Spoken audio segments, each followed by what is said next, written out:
اس وقت میدان میں نکلے ہیں، اس نظام کے خلاف بغاوت کر رہے ہیں اور اس کو بدلنے کے لیے ہر جتن کر رہے ہیں، اور 23 جون کو ہم نے ماہرین کا اجلاس بلایا ہے، 25 جون کو ہم نے ٹرین مارچ کرنا ہے، اور 30 اور 31 جون تک یہ بجٹ ہمارا تو قومی اسمبلی اور سینیٹر سے ممبران سے یہی اپیل ہے کہ ان کو مسترد کرے، لیکن اگر اس میں یہ لوگ اپنی پالیسی یا تبدیل نہیں کرتے ہیں تو اگلا سٹیپ کا اعلان بھی ہم انشاءاللہ تعالیٰ کریں گے، لیکن بنیادی کام یہی ہے کہ عوام ہمارا ساتھ دے۔ عوام ہمارا ساتھ نہ ہو تو کوئی جلسہ جلوس دھرنے نتیجہ خیز نہیں ہو سکتے ہیں، لیکن اب الحمدللہ آج میں مٹا آیا ہوں، ادھر ایک بہت ہمارے اہم خاندان ڈاکٹر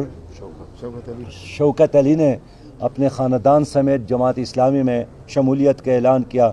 اس طرح ہمارے ایک بہت سینئر وکیل ہے یہاں ارشاد نے جماعت اسلامی میں شمولیت کا اعلان کیا، اور شمولیتوں کا یہ سلسلہ شروع ہوا ہے یہ خود وزیر اعلیٰ کے اپنے گاؤں میں،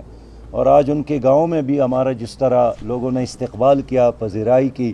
تو یہ ایک انقلاب کی علامت ہے کہ لوگ اب حقیقی تبدیلی چاہتے ہیں، اور وہ حقیقی تبدیلی اس ملک میں اسلامی نظام ہے۔